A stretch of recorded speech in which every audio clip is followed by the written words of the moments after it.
What's going on? This is Blaine with Riffs, Thrifts, and Jits.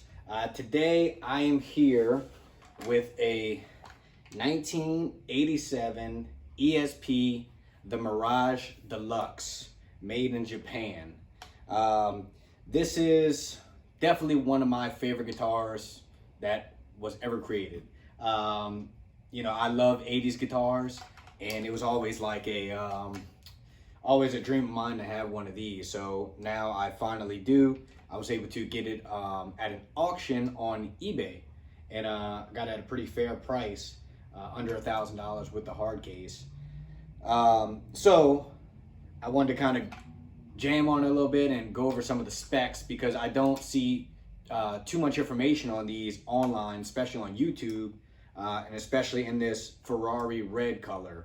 So when I got this guitar, it definitely had some things that needed to be worked on.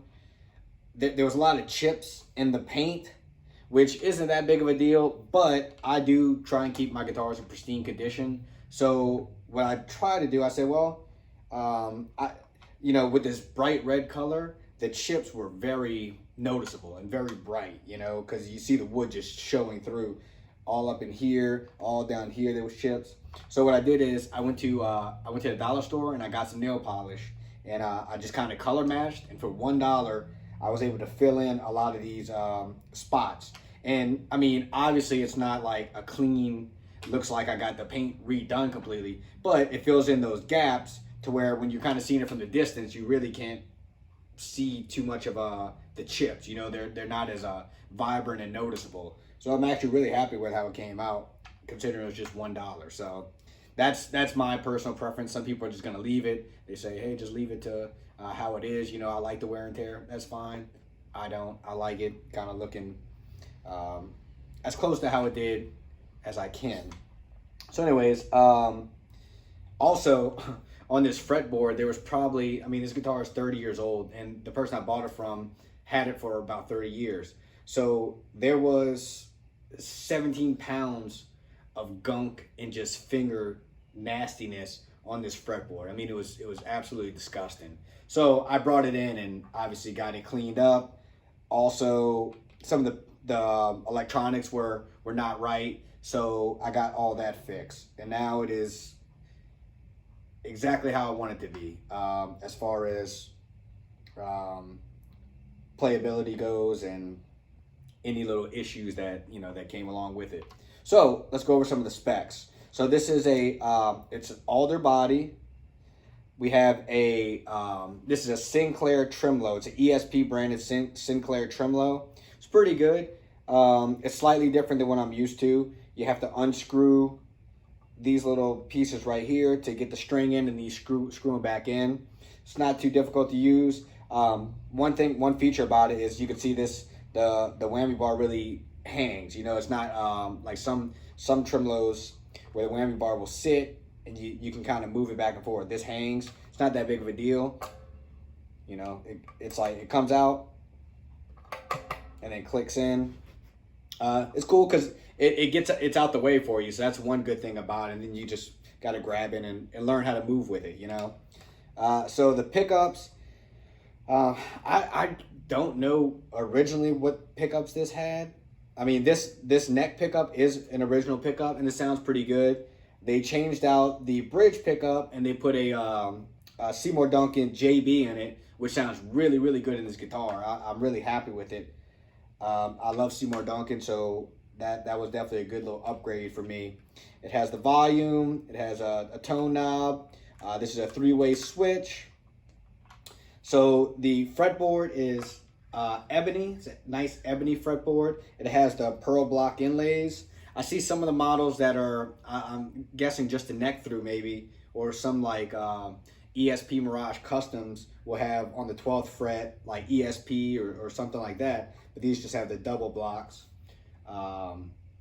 So it's got some binding going around it, and because of the age, it's kind of yellowing on the binding. No big deal to me. It's a maple neck, and this neck is it's pretty unique. I'm not sure if it's just because of the age, but typically when you get a maple neck, it's very, very smooth and slick. which this one is, but there's kind of like some slight grip in it too, you know, which I kind of like. It feels really good. It's a very unique feel to the back of this neck. You can see I'm missing a cover, the back cover on here. I was gonna get it done, get a new one, but it's not the easiest thing to replace. Eventually I may make one. It's not that really much of a big deal to me. So you can see it's a bolt on, and this little, they had the nice cutaway. This block right here is pretty small. I mean, I can get my hand up to these top frets very easily. I really like the way they have this set up. And actually, even on, because I have the 1987 reissue, and it's basically the same, you know, as far as getting this nice big cutaway on it. It's very comfortable. It's almost like playing the neck through. So let's see. We have, I forgot to mention, we have 22 frets on this.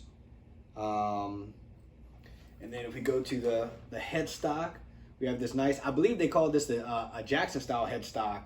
And I believe there was a lawsuit for this because it is so close to the Jackson headstock. Surprisingly, there's no big chip at the tip, which you normally find on these with the age. You got the ESP, the Mirage Deluxe. This is my only ESP that I have that actually has the ESP logo. Everything else I have is LTD. And then we have ESP locking tuners on the back. This little piece, which used to hold Allen wrenches and whatnot. I don't think, something must have fell off because it doesn't, it's not set up for that anymore. And then on the back, made in Japan. So overall, this guitar is really, really, really good. I mean, I love the way it feels. I was a little skeptical because, you know, one of the reasons why I love this guitar is just the look and the fact that it's from the 80s. I think it looks badass. But, you know, when you get a guitar that's 30 years old, you always wonder, how's it going to compare to a modern guitar with all, you know, all this technology that's been added. And this thing plays incredible. You know, certain guitars I have feel more like lead guitars, rhythm guitars. You know, just by the setup and the way they feel. This guitar is extremely, extremely tight. It's kind of like I feel like it's a rhythm machine. I mean, obviously I can still play leads on it, but something about the rhythm playing, it's like, it's very inspiring to write riffs. You know, so whenever I pick up this guitar, I'm looking to write riffs mostly. It's very cool, and I guess this is why most people have 100 guitars, because everyone has every guitar has a different feel and was inspired different things. So this is definitely my rhythm machine. So yeah, I just wanted to kind of talk about this because, like I said, I don't see hardly any information on these, especially in this Ferrari Red, online. So I just wanted to take some of the knowledge and research that I've done and put it out there for the world so that people can kind of learn about their instruments. And you know, kind of feel like the more information out there, the funner it is, because you can kind of look up and say, oh, okay, this is what I have, this is what this is, you know, this is what this tremolo is. Because, you know, a lot of times with this older stuff, some of the stuff is out of date, and you know, you don't know what this tremolo is called, you don't know the origin of the guitar. So that's kind of why I'm making these videos. So anyways, I appreciate you watching. Hit subscribe if you want to see more, because I'm constantly getting new guitars and putting out videos. And give it a like if you like this video. Give it a like if you don't like it. Just do something nice, I guess. So yeah, I appreciate you watching, and keep on shredding.